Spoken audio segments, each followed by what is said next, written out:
Buonasera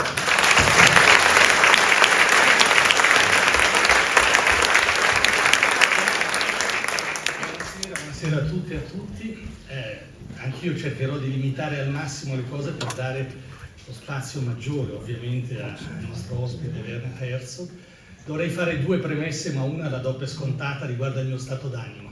Lo immaginate da soli e non aggiungo molto altro.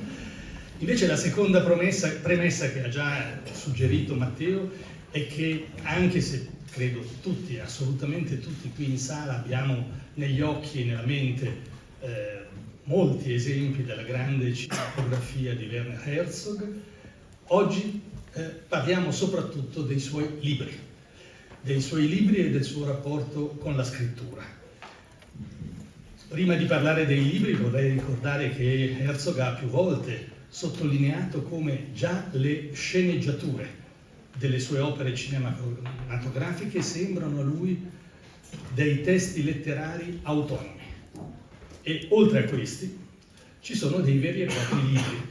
Oggi parleremo soprattutto di due di questi libri e altri due, come dire, alleggeranno nel sottofondo della nostra conversazione. I due di cui parleremo e che richiamo subito sono il suo libro d'esordio, Sentieri nel ghiaccio, che è stato scritto nel 1978 e tradotto in italiano 2 anni dopo, con questo titolo, e il più recente, un libro di un paio di anni fa pubblicato da Feltrinelli, Il crepuscolo del mondo.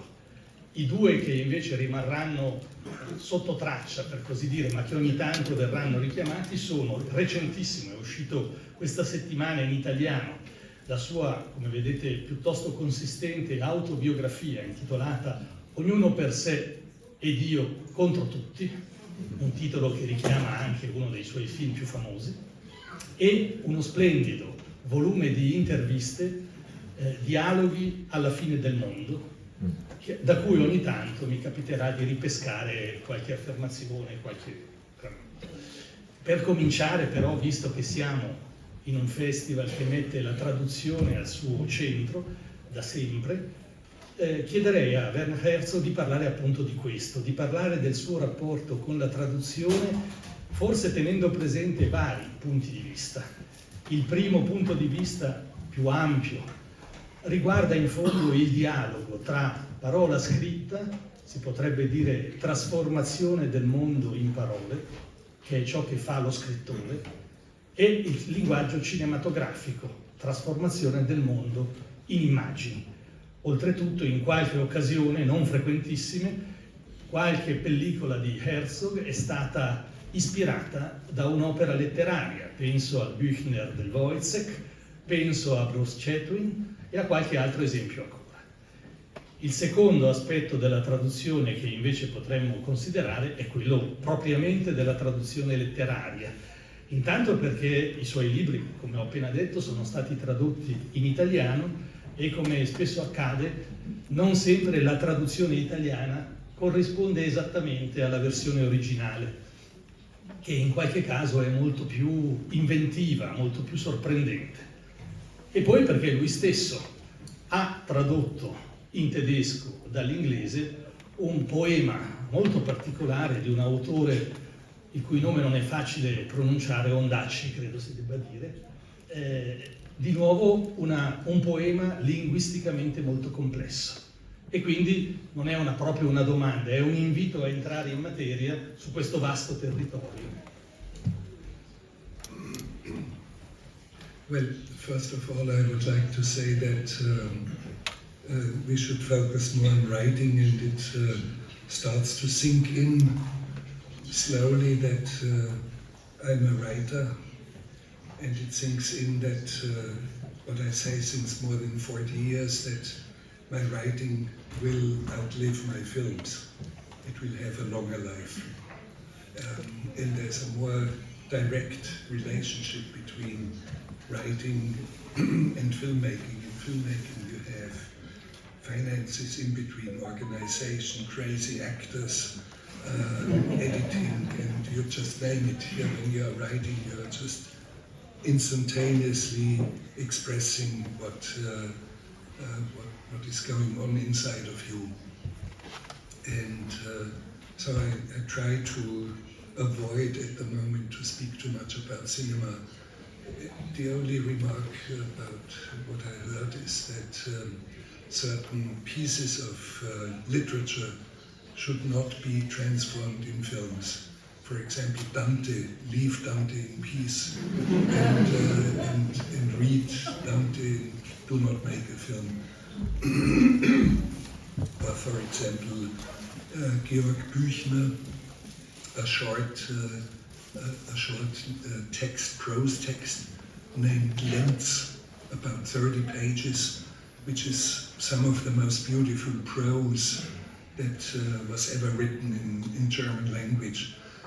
There was an attempt by an American filmmaker to make it into a film, and it's a failure. Thanks God it was a failure, because you should not touch that text, leave it a text.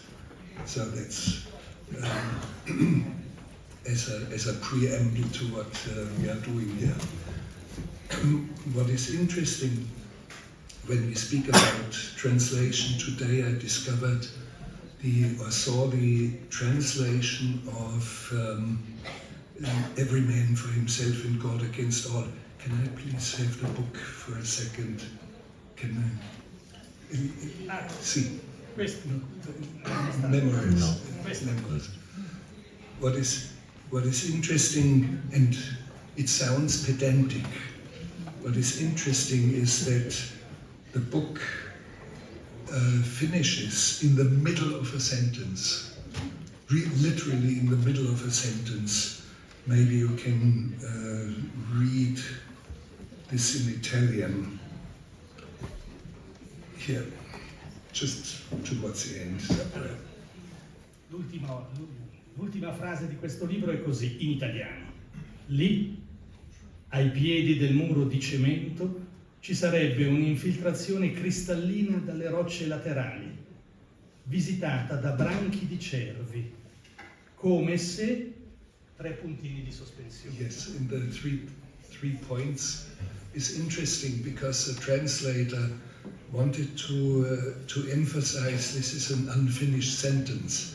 But when you look at the very beginning, I describe what happens at the end. In the preface, the way I describe, it must be somewhere here, I think. About Onoda. Sì. Allora, ma non era un proiettile, bensì un colibrì. Anzi, devo leggere forse da poco prima. A little bit more, sì. From the... Stavo quasi terminando la stesura di questo libro quando ho sollevato lo sguardo, perché fuori dalla finestra avevo visto qualcosa lampeggiare e sfrecciare verso di me. Brillava di un verde chiaro, ramato, ma non era un proiettile, bensì un colibrì. In quel momento ho deciso di fermarmi. L'ultima frase si interrompe semplicemente dove ero appena arrivato. And the background is Hiro Onoda, the Japanese soldier who fought the Second World War 29 years after the end of the war, still believing that the war had not ended. And Onoda described to me that sometimes you can see the future. He experienced a bullet that was fired at him, and in low light, the sun low, it was gleaming, it was shining in yellow color and came at him, and he rotates his body to the side and the bullet does not hit him. And here I describe, I see like Onoda something shooting at me, and it was a colibri, and I literally finished in the middle of a sentence without punto, punto, punto. Just, so it may be pedantic, but it's literature how it's translated, but it's real life how it happened to me, without having the time to make dot, dot, dot. Credo ci sia un altro esempio di traduzione che tende a, come dire, normalizzare qualcosa che invece nell'originale è più sorprendente, proprio sul finire di Sentieri nel ghiaccio. Nell'ultimo appunto di questo libro, dopo ne parleremo meglio, per chi non lo conosce è il resoconto, quasi il diario di un cammino a piedi da Monaco a Parigi, un cammino a piedi particolare, fatto senza nessuna attrezzatura salvo un paio di stivali e pochissimo altro, e fatto per una ragione incredibile, e cioè arriva la notizia a Herzog che una grande critica del cinema tedesco e attrice sta per morire di tumore a Parigi. A lui sembra impossibile accettare questa morte, sia per ragioni affettive, sia perché questa figura è troppo importante per ciò che sta avvenendo nella cultura tedesca, non può morire. E quindi si dice che se potrà andare a piedi da Monaco a Parigi, senza i comfort del turista, ma con la sua pura forza, lei vivrà. E quindi parte per questo viaggio. Alla fine l'ultimo paragrafo dice maybe you read from me. Siamo sabato 14 dicembre. Sul seguito ancora questo. Sono andato dalla Eisner, il nome della grande critica, era ancora spossata e segnata dalla malattia. Qualcuno doveva averle detto per telefono che io ero arrivato a piedi. Io non volevo dirlo. Ero imbarazzato e ho steso le gambe dolenti su una seconda sedia che lei mi ha spinto davanti. Nell'imbarazzo mi è passata per la testa una cosa e dato che la situazione era comunque strana, gliel'ho detta. Insieme, questo è il punto fondamentale, insieme, ho detto, faremo un fuoco e arrosteremo i pesci. Questo in italiano. Yes, and that's an interesting thing about translation here. I do not want to criticize it because I think it's very well translated into Italian. And you have to understand, I was walking 85 kilometers non-stop, a whole day, a whole night, another whole day without stopping, and there was ice and snow and rain in storm against me. It's very difficult to walk against a storm. It is as difficult as going on a bicycle against very strong wind. It's a real struggle. So 85 kilometers without stopping. And arriving at Lotte Eisner's place, my language has come apart. And the imagery has, in a way, came apart. And I said to her something which was wrong. It was not correct in language anymore. I said, together we will cook a fire. You cook a soup, but you do not cook a fire. And we will stop fish. You stop the traffic, but you do not stop fish. So, and what is interesting, the translation is trying to correct my incorrect German. And this is how sometimes things get lost or get smoothened out. It becomes polished. And this happens, and we have to anticipate it. And that's why I would advise you learn at least 12 or 14 languages so that you can read things in its original.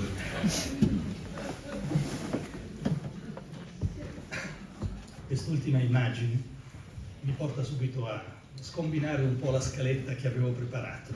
È difficile camminare contro vento, certo, però questo mi fa venire in mente il verso di un poeta antico francese, provenzale, Arnaud Daniel, uno dei più grandi poeti provenzali medievali, che termina una sua misteriosa poesia dicendo «Eu sou Arnaud, camas Laura», che raccoglie il vento nei granai e nadi contra Suberna. Nadi contra Suberna è interpretato talvolta come nuoto controcorrente, è un po' come camminare contro vento. C'entra qualcosa, camminare contro vento, con, diciamo, la tua poetica?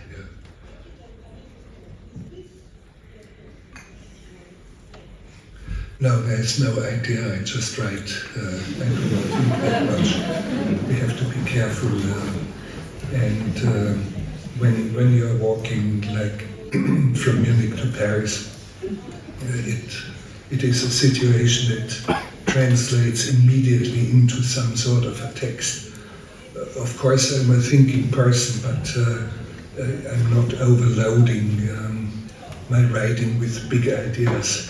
And it ends with a strange thing I said to her at the end, the very last sentence. I don't know if you read it.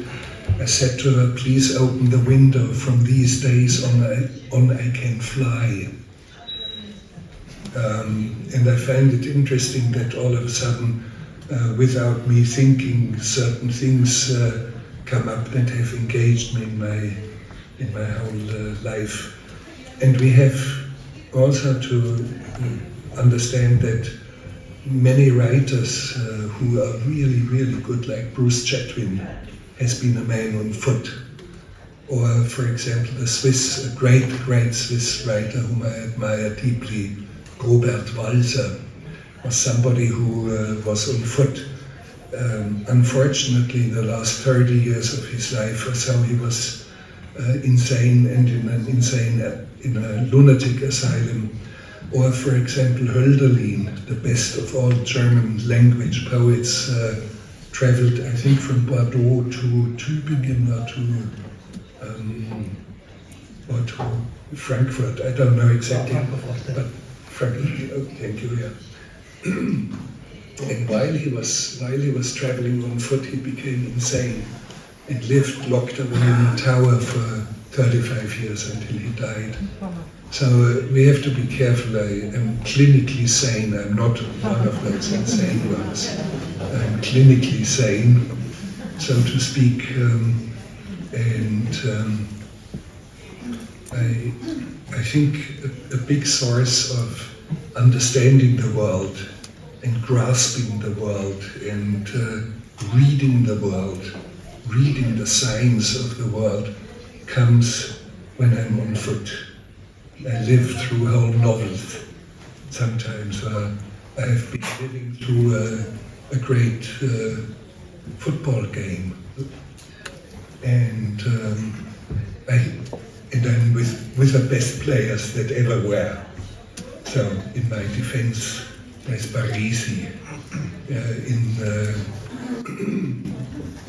who is a wonderful Italian football player of the 1980s. And he was the one who would read the game better than anyone else. And I'm in a fantastic football game, and I'm completely in it. And the game is over and the referee whistles. And I hear the whistle, and all of a sudden I'm still walking, and I look around and I have not lost direction in which I was walking. Grazie. And maybe from traveling on foot, I have an insight, and you can say it in a very, very simple sentence.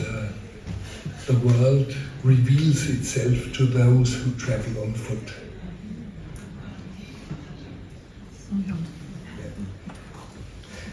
Questo mi fa pensare subito a una frase del primo libro,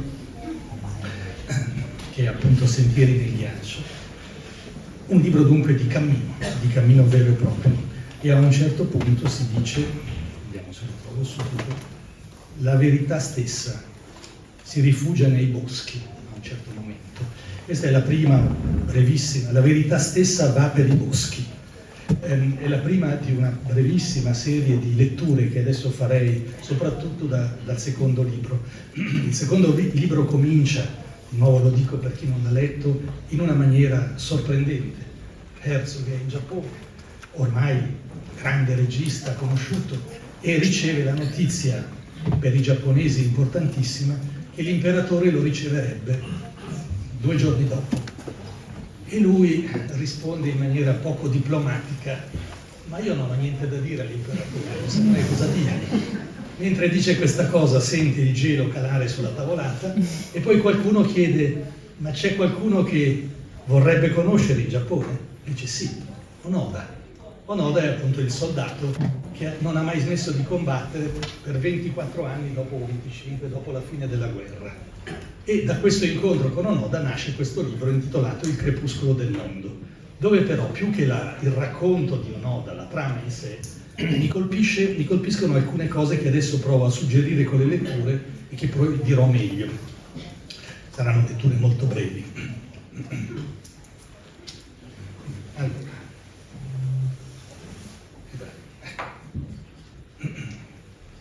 Onoda, però, trascorrerà i lunghi anni successivi a studiare il modo in cui le creature si difendono nella natura, le falene che diventano invisibili mimetizzandosi nella corteggia degli alberi, i pesci che adattano il loro colore ai ciottoli di fondo del fiume, gli insetti che si confondono con le foglie verdi degli alberi e così via. Grazie a lui, la giungla deve essere qualcosa di più di una semplice giungla, un paesaggio circondato da un'aura di pericolo, dalla morte in agguato. Ancora un esempio. Ed ecco che d'un tratto accade qualcosa, come se con fare discreto il tempo in forme del sonnambulismo, fratello naturale del sogno, si unisse compagno fedele alle certezze del sogno, nonostante tutto sia reale, immediato, tangibile, inquietante e innegabile nella sua presenza. La giungla, la melma, le sanguisughe, le zanzare, il grido degli uccelli, la sete, il prurito sulla pelle. Il sogno ha il suo tempo, si snoda e riannoda freneticamente in avanti e all'indietro, vacilla, si ferma e così via. Qual è la riflessione che mi viene da fare a questo punto? Che Onoda, come il protagonista Werner Herzog del primo libro, come i molti protagonisti dei suoi film, quelli che tutti ricordiamo, Kaspar Hauser, Aguirre, persino Fitzcarraldo e i molti altri che non starò a nominare, sono tutto sommato all'inizio dei personaggi non solo reali, ma storici, che hanno una loro dimensione storica. E forse Onoda in questo senso è il più storico di tutti, parte dalla guerra combattuta, crede davvero che la guerra non sia ancora terminata e sceglie la giungla per continuare la sua battaglia. Tuttavia, Onoda, come quasi tutti gli altri personaggi storici, sono condotti da una forza quasi misteriosa verso i confini della storia, verso un oltre, al di fuori della gabbia storica. Questo mi ha fatto pensare a un documentario per me stupefacente che mi ha profondamente colpito. L'avevo visto per caso a Lisbona in inglese, Cave of Forgotten Dreams, la caverna dei sogni perduti, ambientato nella grotta di Chauvet in Francia, che conserva le incisioni rupestri, i graffiti e i dipinti più antichi, almeno per il momento, della nostra storia umana, risalgono a quasi più di 30.000 anni fa. Nel documentario a un certo punto una voce dice che tra i più antichi e i più recenti, tra le più antiche e le più recenti di queste immagini, secondo gli esperti, passano 5.000 anni. E subito dopo la voce, quasi prevenendo la nostra reazione di stupore, dice: lo so che vi stupite di questo, 5.000 anni. Il fatto è che noi siamo prigionieri della storia, loro no, loro sono gli uomini preistorici. E infine aggiungo un'affermazione che traggo da quel libro di interviste che ho nominato prima, Incontri alla fine del mondo, in cui Herzog dice: sono affascinato dall'idea che la nostra civiltà sia come un sottile strato di ghiaccio, il primo libro si intitolava Sentieri nel ghiaccio, sopra un oceano profondo di caos e tenebre. E quindi la domanda è: forse riusciamo ogni tanto, come lo vedremo dopo, a uscire dalla prigione della storia e della civiltà? Ma cosa c'è al di là?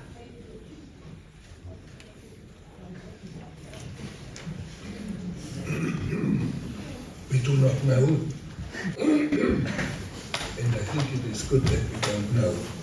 We only have a larger picture, and when I say 5,000 years between paintings in Chauvet through radiocarbon dating, we know that somebody began, let's say, to make a painting of a mammoth, a woolly mammoth. And somebody finished the painting, and that was 5,000 years later.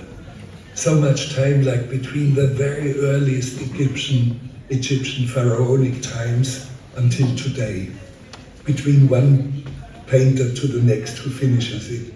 So there's very hard to understand dimensions of time in it. The style is the same, so apparently what we consider history has not really happened to them. However, there's a strange thing which is something like a collective memory which seems to last very long, and we are not very aware of it, that there's a history involved. For example, when I cough, you say nothing, but when I sneeze, you say bless you, God bless you. What would you say in Italian? Salute. Well, but in English it would be God bless you, for example. Because, and what we have forgotten is that sneezing was the first and earliest signs of the bubonic plague. So as a collective memory, we carry that in us, and we say, God bless you. And in a similar way, there seems to be from 32,000 years ago to us a collective, or some collective memory. There's one creature, a bison that is galloping, and to show that it's dynamic motion, the bison has 8 legs. And 31,000 years later, in ancient Nordic literature, in the literature of Icelandic Eddas, about 1,000 years back in time, there's a similar notion. The main god Odin has the fastest horse that is in existence. The name of the horse is Sleipnir.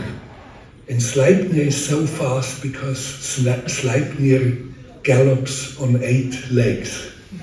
So all of a sudden the same notion in old Icelandic poetry, which was more than 30,000 years later. Or for example, there's a hanging rock inside, and the only depiction of a human being is the lower part of a female. And this lower part of the female is embraced by the hoof of a bison, the hoof of a bull. And it's very strange. This motive reappears with Picasso 32,000 years later, and Picasso did not know the cave because it was not discovered at that time. And he makes a series of lithographs called Le Minotaure et la Femme, the Minotaur and the woman. And we seem to have hidden collective memories that point at some passage of time where time itself has no significance anymore. And those are very, very fascinating things that you can see in this cave. Quest'idea del tempo che perde il suo carattere di tempo a cui siamo normalmente abituati mi sembra molto presente nella vicenda di Onore, quel passo proprio che ho letto, no? E questo immergersi nella giungla è in qualche modo scoprire, come avverrà poi appunto anche, non so, per esempio nel film di Aguirre, scoprire qualcosa che è concreto, è altrettanto concreto della nostra normale percezione della realtà, ma sembra corrispondere a un altro stato di coscienza e a un'altra dimensione dell'esistere. È giusto?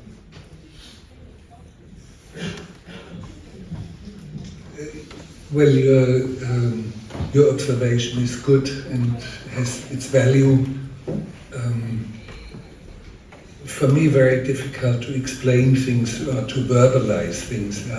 certain ideas where I have difficulties to verbalize, but your observation makes sense.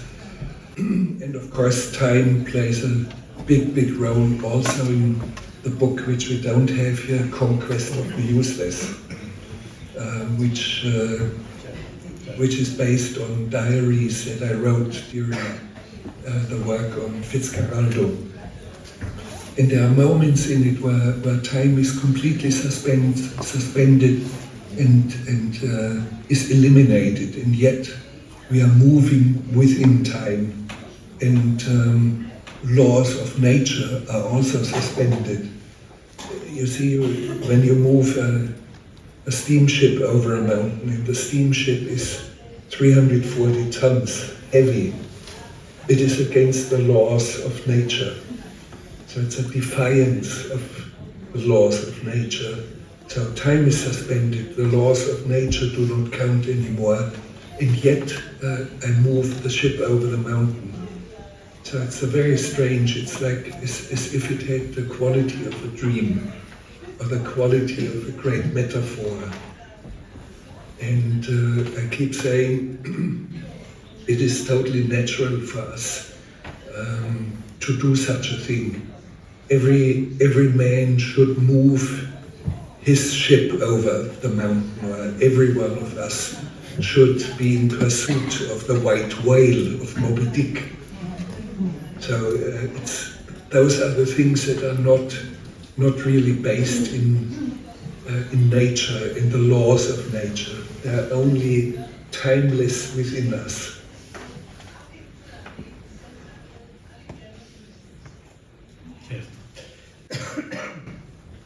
Quando avvengono questi momenti particolari in cui sembra di riuscire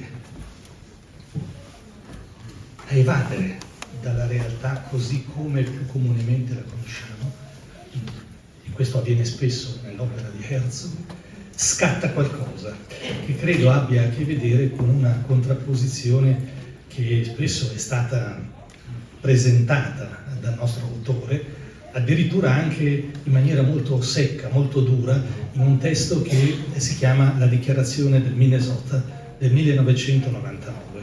È un testo che riguarda più il cinema che la letteratura, ma per la verità che potrebbe avere applicazioni anche nel mondo della letteratura. Lì il bersaglio principale di Werner Herzog era un certo tipo di cinema, le cinéma vérité, quel tipo di cinema che crede sia suo dovere inseguire in maniera quasi oggettiva e scientifica la realtà così com'è, dire tutta la verità. Anche in letteratura ci sono stati esempi di questo tipo.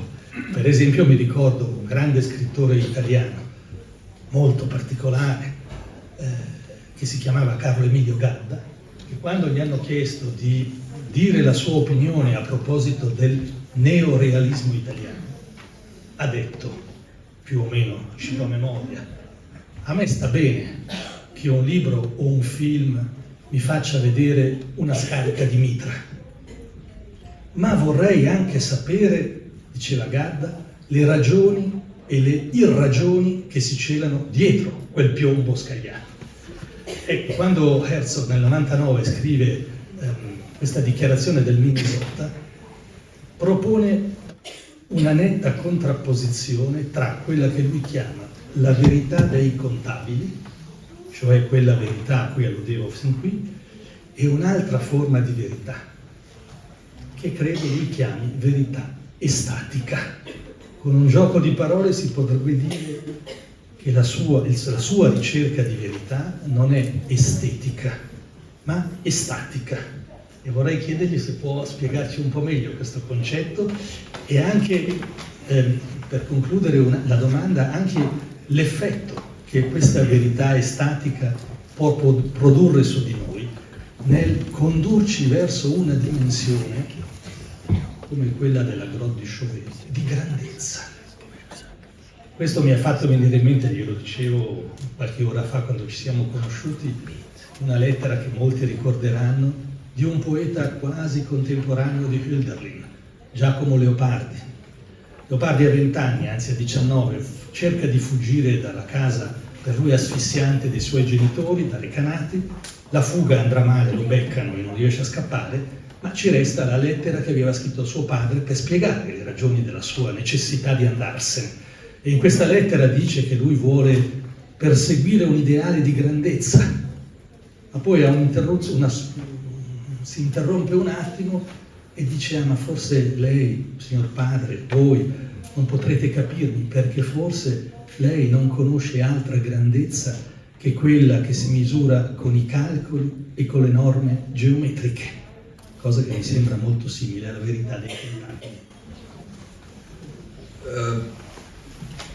Yes, of course, it's a deep question that has always been behind my quest of writing, of making films. Something that is unknown to us, the truth nobody knows, nobody can define what it is. Neither the mathematicians, nor the Pope in Rome, nor the philosophers. But I think it's where poetry begins, where real poetry begins. And it's not only the poetry of those who write poetry, it's those who read poetry, who have moments of illumination. And if you can get this moment of illumination across to an audience in films, in writing, that's the best that can happen to you when you're an artist. And of course, it's always a conflict between facts and something, a deeper truth, a deeper layer of truth. And I would like to mention André Gide, who once said, I modify reality to, I have to say it again. I modify facts to such a degree that they resemble truth more than reality. And I think this is a very, very fascinating concept. And in a similar way, departing from facts and the real things in the world, you have Michelangelo, and I think the finest sculpture that was ever made by any artist is the Pietà, which you have in Rome, in St. Peter's. You have Jesus in the arms of his mother. Jesus is a 33-year-old man, and you can see that. And when you look into the face of his mother, the mother of the 33-year-old man is maybe only 15, maybe 17. So my question is, did Michelangelo try to give us fake news? Or did he try to lie to us or cheat us? No, he did not. He modified facts to such a degree that all of a sudden we have the illumination of the deeper truth of these two persons. So that in essence would describe, but we could spend the next 48 hours here to discuss it, and it would be good. It would be a separate event, and I would show 48 hours excerpts of films, would read excerpts of poetry, and then we would get a little bit closer.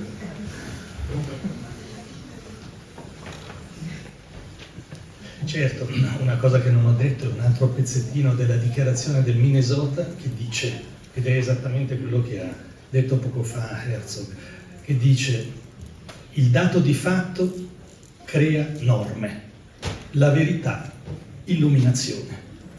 La parola illuminazione naturalmente è una parola che credo faccia pensare subito a uno dei maggiori poeti che abbiamo alle spalle, Rimbaud, des Illuminations. Ed è una parola che subito suggerisce un altro tipo di approccio alla percezione e alla verità, appunto diversa da quella che comunemente consideriamo la verità razionale delle cose. Anche qui mi viene in mente un altro poeta francese, non so se hai mai incontrato, Philippe Jacotet, che ha scritto un libro molto bello sul forse uno dei maggiori pittori italiani del Novecento, Giorgio Morandi. E ricorda in questo libro che un giorno Morandi riceve la visita di un critico gli fa vedere le sue opere e intanto gli dice: sai, io leggo sempre da una vita soltanto 2 libri, i pensieri di Pascal e i diari, lo Zibaldone di Giacomo Leopardi. E poi parlando di Pascal gli dice: ma ti rendi conto? Ti rendi conto che era un matematico? Ma lo sai che con la matematica si può spiegare quasi tutto?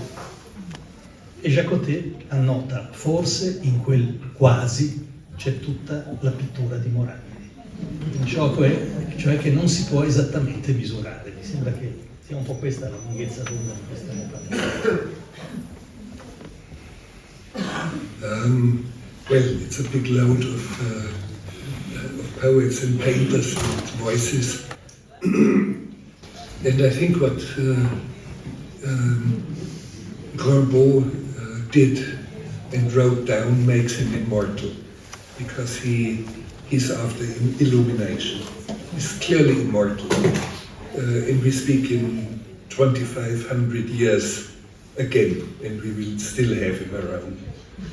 And what you say about the painter also very fascinating, and fascinating that he speaks about Pascal Pensée, because I start one film of mine about the fires in Kuwait, which is not a political film. It shows a science fiction world of an entire country burning, a country that looks like science fiction, like a different planet.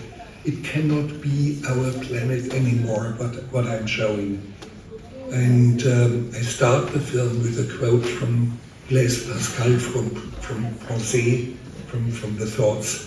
And it says, the collapse of the stellar universe will occur like creation in grandiose splendor.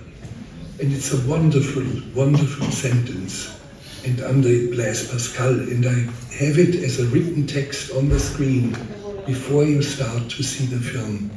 And I elevate the audience to a very high level to step into the film, and I never allow them coming down from it. However, the quote from Pascal is not from Pascal. I faked it. I wrote it myself. And it's a very beautiful sentence. And I keep saying Pascal could not have said it better.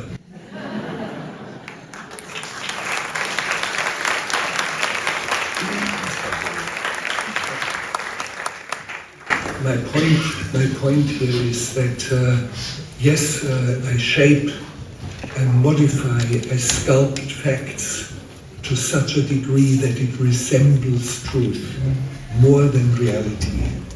What André Gide has told us.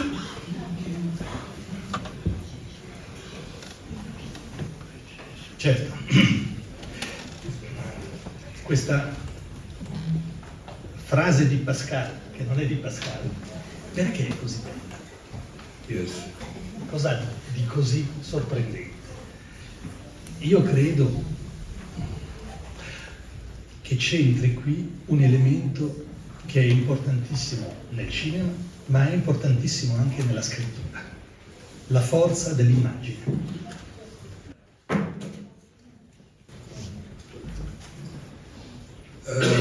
Yeah, but we shouldn't go too much into cinema. Yes, images have a certain power, but so does language. The film begins with language. It begins with Pascal, or quasi-Pascal.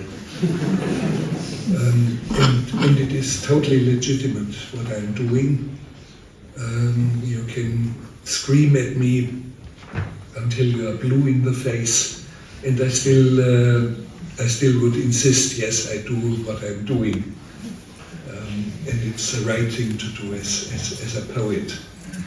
And you have to have this experience in a way, and you have to be able to articulate it. And then you are a writer.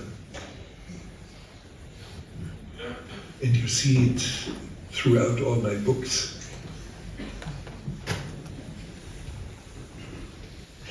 Adesso faccio la domanda più difficile o più scema, a seconda, in cui mi metto in gioco direttamente, perché nella dichiarazione del Minnesota che ho richiamato prima, tutto quello che ho riassunto poco fa, che va contro la verità dei contabili e il cinema verité, mi è chiarissimo e si parla Alice, potrei condividerlo senza problemi. Ma poi c'è, credo, il punto 10, che va a toccare una corda molto sensibile. Io credo di capire contro cosa si dirige questo punto 10, verso, che dopo leggerò tra un istante, lascio la suspense, verso una certa paccottiglia New Age, un modo di guardare, una melassa di pensiero con cui si parla della natura e del canto della vita. Ma nello stesso tempo, appunto, mi tocca e mi interroga particolarmente. Quest'estate stavo scrivendo per i fatti miei un appunto che adesso leggo e poi chiederò una cosa a Herzog. L'appunto è il seguente. Non sempre si ha la forza di guardare e vedere davvero ciò che si guarda. Oggi, ad esempio, distratto dalle cose da fare, guardo gli alberi e i prati, eppure non riesco a vederli, né loro sembrano in grado di parlarmi. Condizione frequente, del resto, e forse più diffusa. Ciò che mi distrae ammutolisce il mondo. Ritrovare la concentrazione ammirativa è difficile. Serve un percorso interiore che non si può definire in modo esatto, o che io non saprei né vorrei definire. Ma è la condizione necessaria per poter vedere e di conseguenza scrivere, forse. Poi Werner Herzog, nella dichiarazione del Minnesota, da non dimenticare, 2 punti, aperte le virgolette. La luna è ottosa. Madre natura non chiama, non ti parla, anche se un ghiacciaio a volte scorreggia, e non prestare ascolto al canto della vita. Posso essere dall'una e dall'altra parte contemporaneamente? Allora la domanda è: come giudichi queste affermazioni? Sono il frutto di una ingenuità imperdonabile o una contraddizione che produce un po' di senso? No, I think it's very healthy that you have moments where the forest and the meadow is out there and it doesn't speak to you. Thanks God you are a healthy human being and you're not a poet all the time in illumination. It would be an unbearable existence. So, and by the way, from the Minnesota declaration, the part about the glacier is a quote from Reinhold Messner, the mountain climber. He says in one of his books, he said, nature doesn't call me, the mountain does not call me, but yet sometimes a glacier farts. So it's a beautiful way. And in the very end of Don't Listen to the Song of Life comes from a very kitschy report or film, documentary film on an American actress. I forgot her name at the moment and I shouldn't even mention it. She was 80 years old and she was asked for about at the end of the film about the meaning of life and how we should live our lives. And for minutes the actress, who is 80 years old now, looks into the camera and comes close to tears and pretends to be thinking. She pretends to be thinking, and then she says, "Listen to the song of life." And I cringed, like, for God's sake, no. She has been so impressive as an actress when she was much younger and so wonderful, and please don't say that. So I'm quoting a great American film star who meanwhile died. But so it's what I try to point out, of course, there has to be life, and that means life and nothing else. And that's why I would like to never really describe things or be around with a camera through essential things of life. For example, when a child is born, I would not like to be there with a camera. Or for example, I've made 9 films on death row in the United States, in Texas and Florida, and having discourse with men and 2 women also who were executed fairly shortly after, or almost all of them. And one of them invited me. He said, we had such a good rapport now in this 1 hour. I would like you to be the witness during my execution. And I said, no, I'm not going to do it. He said, can you film it? I said, no, even if I had permission, even if you paid me $10 million, this is something essential, and there's a dignity of the death of a human being which must not be filmed, which should not be described as by a poet. Allow life to be life. And I give you a hint, for example, my memoirs, I started the day with 3 hours of filing my tax returns. Very bureaucratic. And then since I was warmed up, I kept writing my memoirs. And by the way, it was my wife who said to me, you have to do it, some cretino one day will come and will write your life, your biography, you better do it yourself. So, and after 3 hours, 15 pages of writing, I had to go to the pharmacy and I had to do some shopping and pick up my laundry from the dry cleaner. So allow life to be life and allow the illuminations to come in at very specific moments. You cannot be a poet 24 hours every day.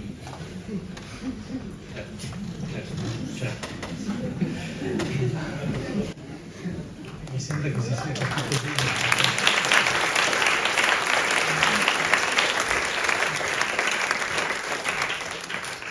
Mi sembra che si sia capito molto bene da questa conversazione il rapporto veramente molto profondo, al di là degli aspetti di superficie e dei generi letterari, tra Werner Herzog e il linguaggio della poesia, che è certamente, io credo di capire anche per lui, una specie di strumento di profondità, di scandaglio quasi, per sondare gli abissi marini.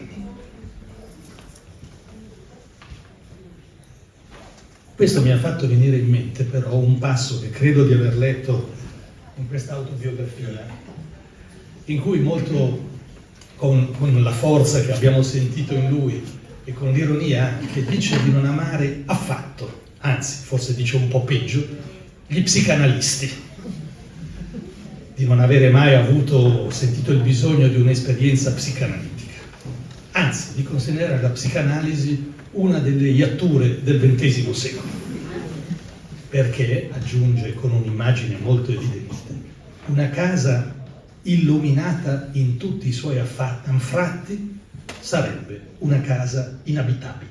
È giusto? Yeah. And human beings illuminated to the last corners, dark corners of your soul become uninhabitable. For me it is unthinkable to live with a woman who is 3 times a week or 4 times a week with a psychoanalyst. I could not live with a woman like that. She would be uninhabitable for me. So she would not be nubile. I cannot marry her. And, so you have to be cautious about permanent self-reflection and illuminating or putting light to all your corners of your wounds that you have received during your life. And sometimes forgetting is something wonderful.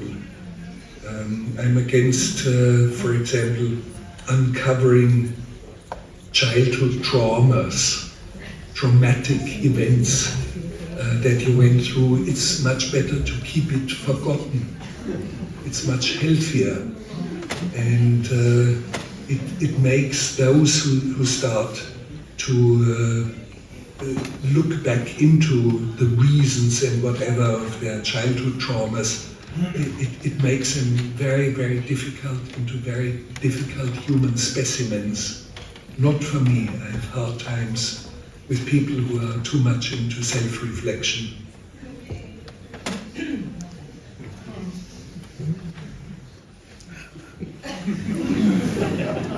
Certo. Devo guardare l'ora.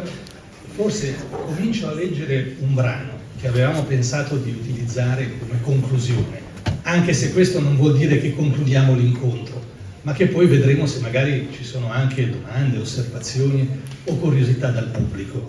Il brano che leggo adesso è l'ultima pagina di questo romanzo, Il crepuscolo del mondo, che ho già descritto, quello sulla vita di Onoda, ma è un brano in cui...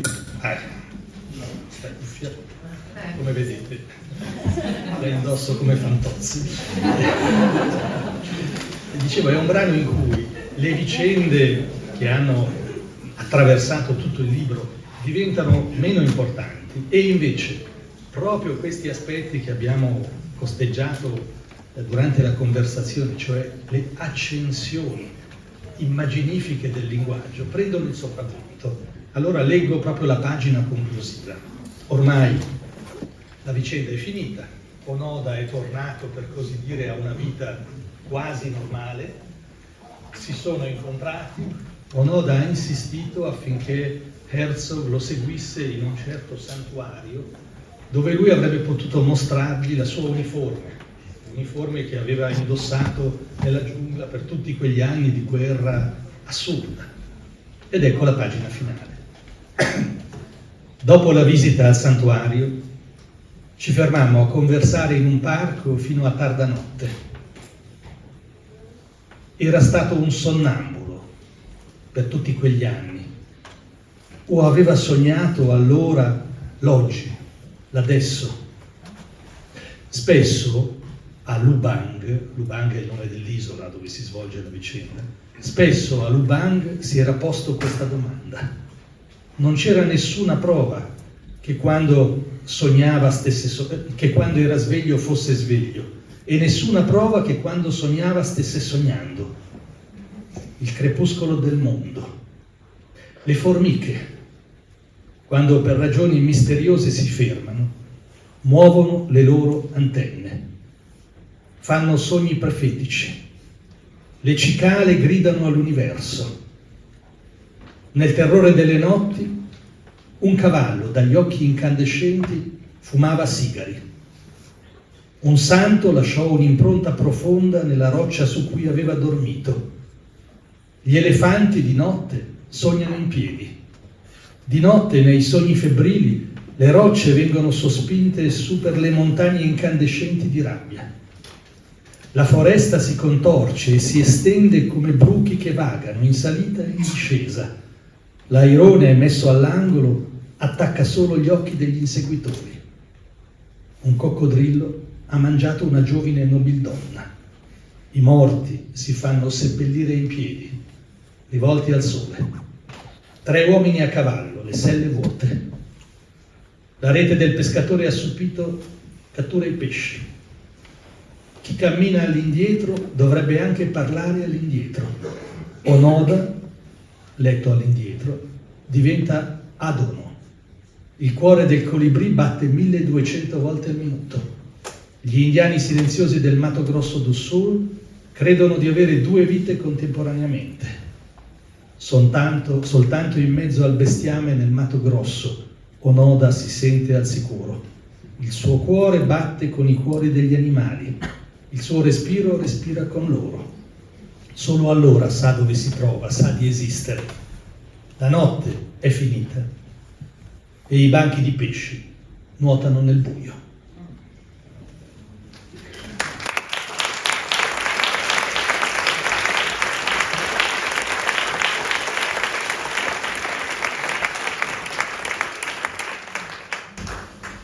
grazie a nome di Werner Herzog per gli applausi e se avete domande, curiosità, questo è il momento.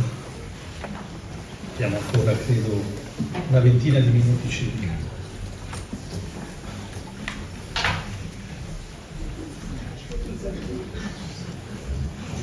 Dice, forse c'è una mano alzata. Sì? Forse dovrebbe provare a gridare addirittura. Yes, I was just wondering, you said you couldn't go out with a woman going seeing a psychiatrist because you shouldn't. Yeah. Can you repeat? No.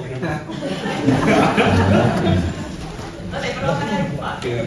The translation cannot hear it, so we repeat the question here, please.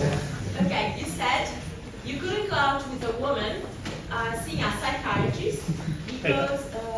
Hai detto che non potresti sposare una donna che vada ma devo dire in italiano. Sì, dico in italiano, che parla Allora, ha detto che non potrebbe uscire con una donna che vede lo psichiatra perché uno non dovrebbe fare troppo self-reflection. Allo stesso tempo lui ha scritto dei memoir, quindi non è questo un andare troppo nel self-reflection? Allora, la domanda è questa. Se Werner ha detto poco fa non potrei sposare una donna che va dallo psichiatra perché non si deve fare troppa autoriflessione, ma nello stesso tempo scrive un libro di memorie, non è anche questa una forma di autoriflessione? Questa è la domanda. Well, about the woman with whom I married, she sits here and she can testify that she does not go to the psychiatrist. So that's one thing.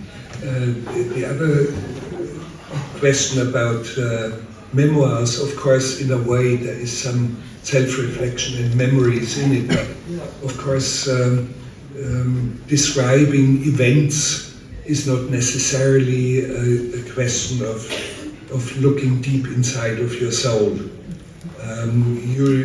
You do report certain things that happened in your life, and very often the memoirs are not really memoirs. They are much more like inner landscapes. There are like origins of ideas.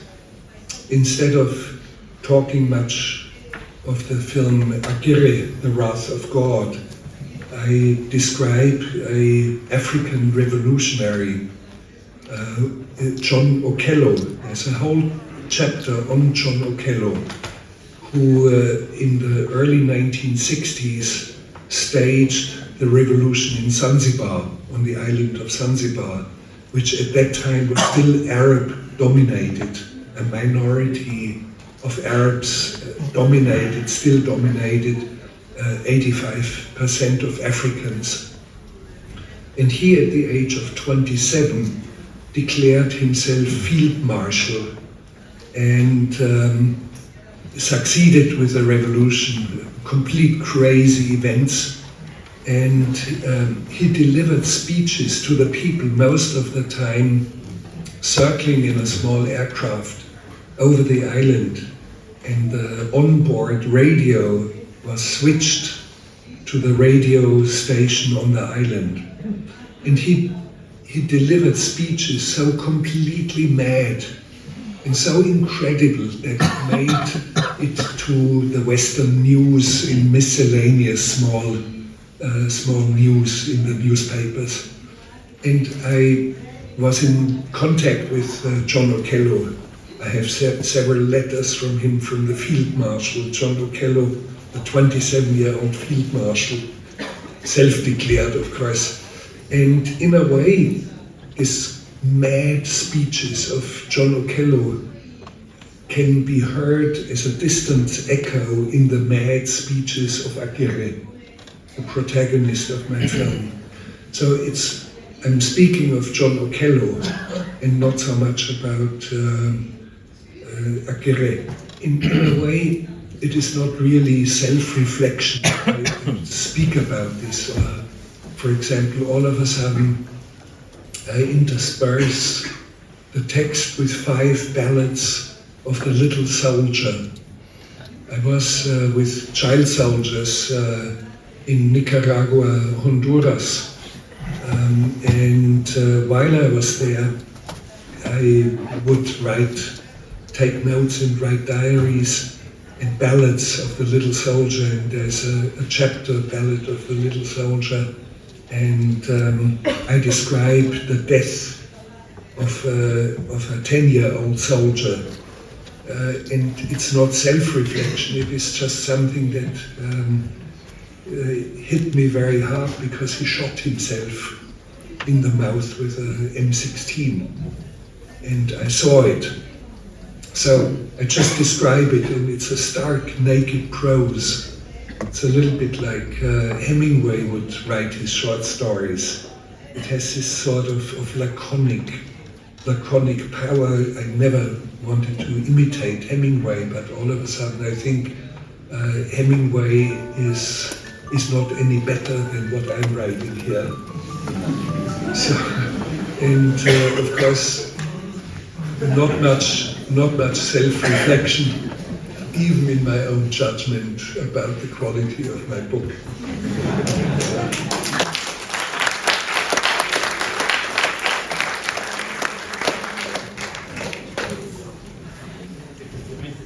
Chiedo se ci fai un'altra mano, che io ho letto molto in fretta questo libro perché è appena uscito, adesso do subito la parola.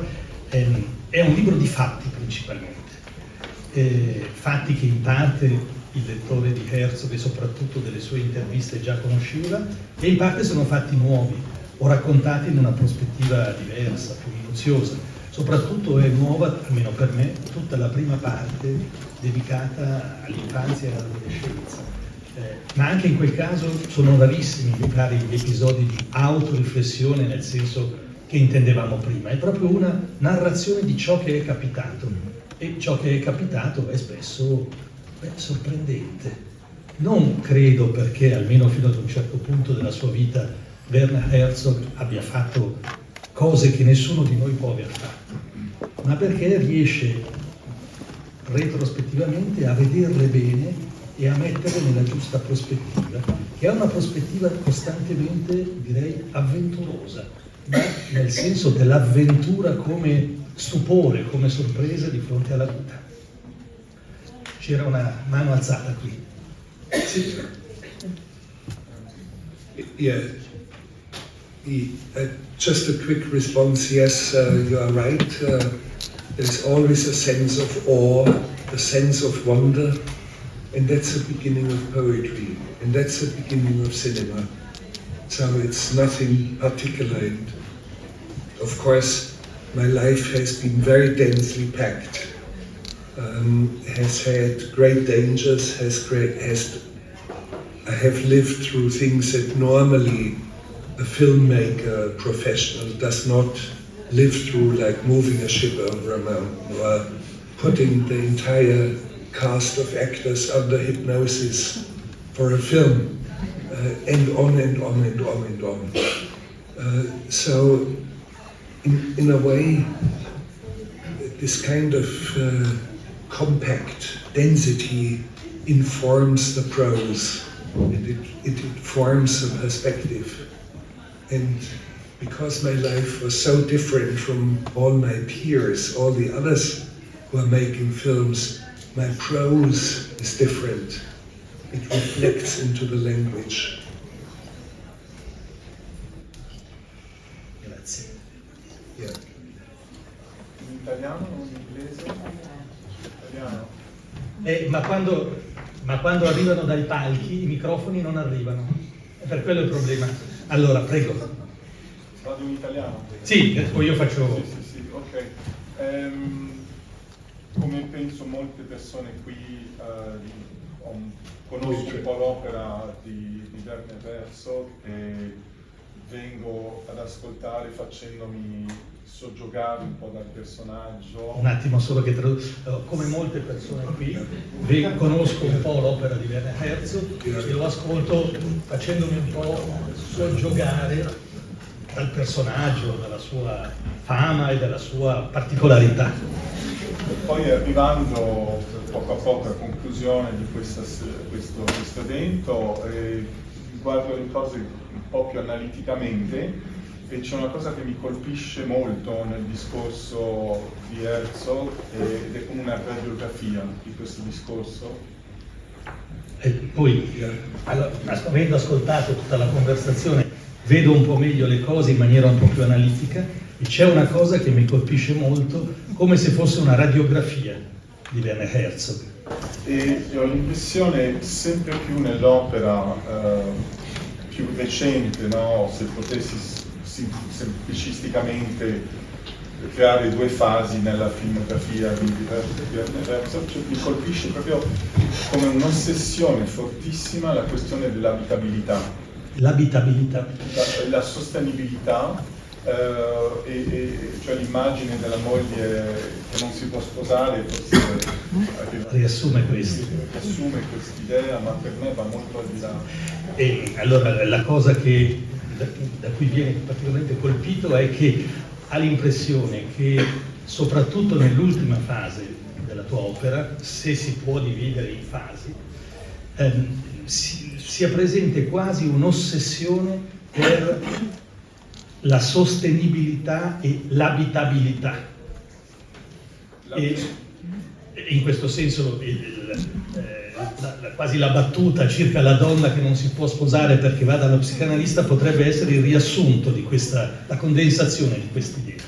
Però molto più l'abitabilità, no? E se riprendiamo la Minnesota Declaration al centro, c'è in uno dei punti, se ben mi ricordo, Herzog parla di come siamo usciti dall'inferno dell'oceano per abitare sulla terra, e la terra diventa un inferno, e la questione di questa abitabilità non è tanto, mi sembra, nella sua lettura, nel suo pensiero, una questione di moderna, come la conosciamo noi, di sostenibilità, ma piuttosto un rapporto mistico.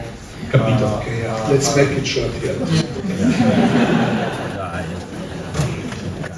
Questa idea dell'abitabilità però la intendo in maniera molto più ampia, e si ricorda un passo della dichiarazione del Minnesota in cui si parla dell'essere usciti dall'inferno marino per essere arrivati ad abitare la terra. Dunque un'abitabilità, intende la domanda, non tanto come la intendiamo oggi, abitabilità ambientale o ecologica, ma un'abitabilità intesa quasi come un rapporto mistico con l'esistenza. Complicated question because it's very deep. Of course, I'm observing what is going on, and of course I see that our planet is increasingly uninhabitable. That's totally correct, and nobody can overlook it. But it's not really subject of my writing, and it's not subject of my films. In a way, maybe Lessons of Darkness, Sapphires in Kuwait, would be a more direct answer to that. But I always have my problem with the green movement or with the ecologists, because they are completely focused on survival of the snow leopard and survival of whales or survival of elephants or the panda bear. So this is all sexy sort of stuff and goes easily in the media. However, I have a problem with this worldview because it overlooks something very important. And what it overlooks is the disappearance of human languages, which is at a more dramatic and rapid pace than the loss of rare mammals, like whales or whatever. It goes in a dramatic silence and dramatic, catastrophic way that we are losing whole cultures that are expressed in languages. We do have about 7,000 languages left, and we lose one language as an average every 10 days. it goes with that speed. And so I'm looking at how do we lose whole cultures, whole languages, how can we stop that, how can we keep cultures alive. And it's interesting that my wife has made an installation, or actually virtual reality piece, which is called Last Whispers. Background to Last Whispers is the disappearance of language, and she has composed an oratorio of languages that are already extinct, only accessible on tape recordings from people, linguists who work in the field, or of critically endangered languages, where you have one speaker left, or two speakers, or 5 speakers left. And it has a visual component to it, a contemplative video. And I find it very much in the same wavelength as I would see the proportionality of things that are disappearing. And I do believe that language is a great good that we have, because it's not only a way of speaking, it's a whole worldview. How we see the world, how we experience the world, how we express ourselves, and how can we stop the disappearance of languages. And at the end of our century, there may be only 35 languages left. The major language is Italian among them, probably. So, and that's a broader aspect of ecology.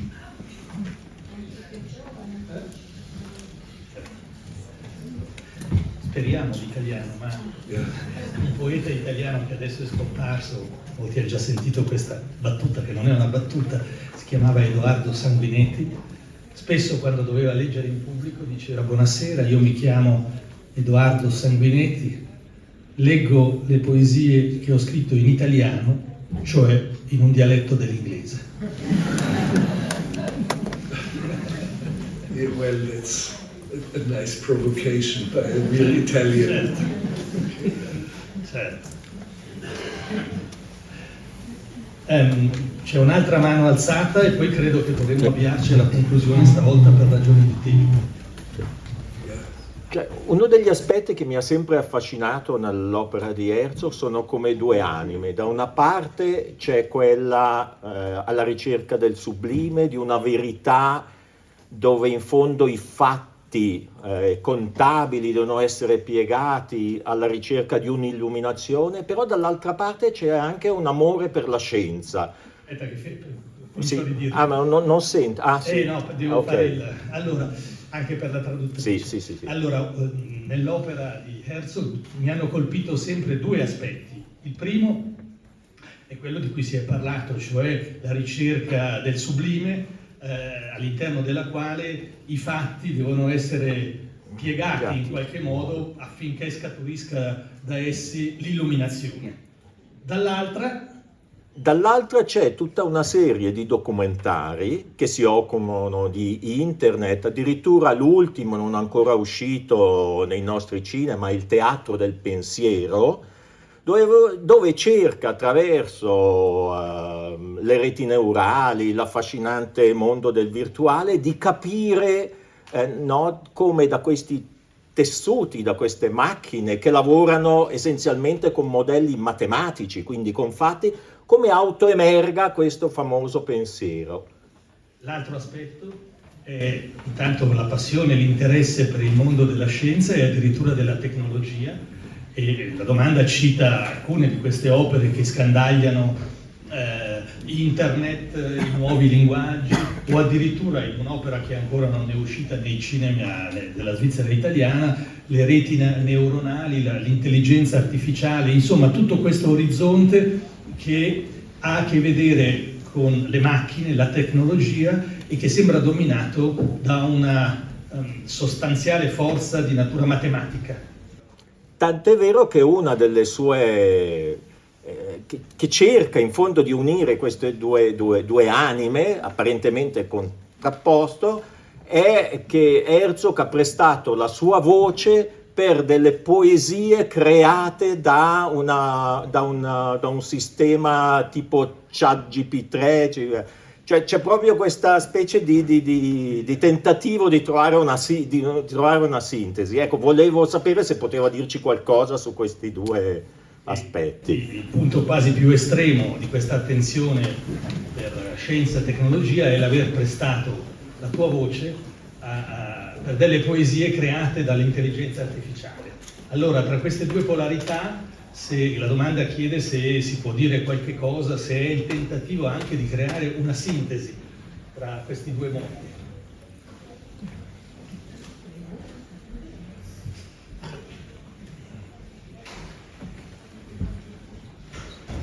There's not a question of harmonizing it, that's our world. And I'm interested in the world, and I want to know, as a poet, you do not avert your eyes. You look at where you are.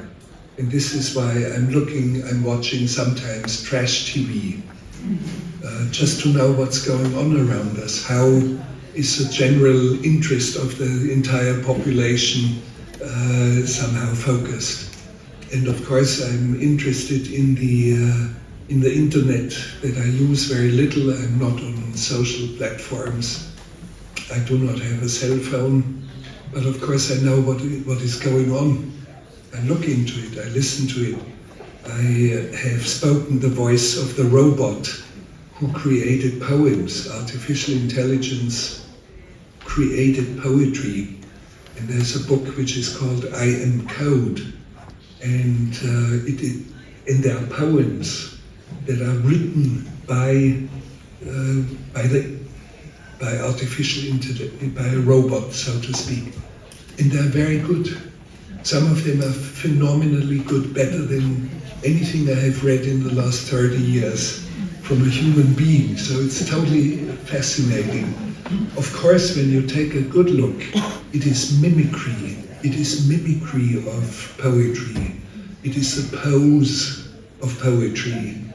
And we have to develop new tools, new ways to understand and to distinguish what is robot created and what is human created, what defines us as human beings and what defines a robot. And I have written a new book which is not published yet but will be published in spring. It's called The Future of Truth. And I'm speaking a little bit also about artificial intelligence and things like that. And it's very fascinating to follow and see. And how much do we trust in what we read? How much do you trust television, for example, the evening news? And I keep saying, do not trust anyone, no one, absolutely no one. Neither RAI in Italy, nor BBC or CNN, when you have important news. Well, if it's about a plane crash, accept it as news. When it comes to important political things, do not trust anyone. And it's very easy now with the tool of the internet to access conflicting or alternative sources. Listen to Al Jazeera and you see all of a sudden Al Jazeera sees an event completely differently, or listen to look into Chinese TV or go into the internet under miscellaneous things, and you will discover all of a sudden a completely diversified aspect of the world and events. And do not trust in any email that reaches you. It may have been written by a robot. The young teenage girl who receives a mail of a young boy, a 15 or 16-year-old boy, who sends her a photo. And he looks very sweet and has blonde hair and smiles and writes love letters to her, maybe written by a robot, or worse though, may be written by a 65-year-old predator who tries to lure her in. Do not trust your emails, do not trust the news, do not trust the newspapers, which doesn't mean you have to hate them. We have to start living with these things. We have to start understanding it. And when I look at, let's say, prehistoric man who lived, let's say, from picking berries and hunting animals and eating mushrooms, the prehistoric man immediately knew, I will take this mushroom here because it's a porcini mushroom, wonderful to eat. And they would not eat the poisonous mushroom. They do not have to test it every day. It has become a common attitude towards nature, a kind of caution and an attitude towards nature. It does not mean that prehistoric man hated nature. Certainly not, but they knew how to navigate it. And you have to navigate this world that is coming and already manifesting itself in a way that you assume every single mushroom is probably poisonous. When you eat it with caution. Try it out. So, and that's my advice. All right, I think we should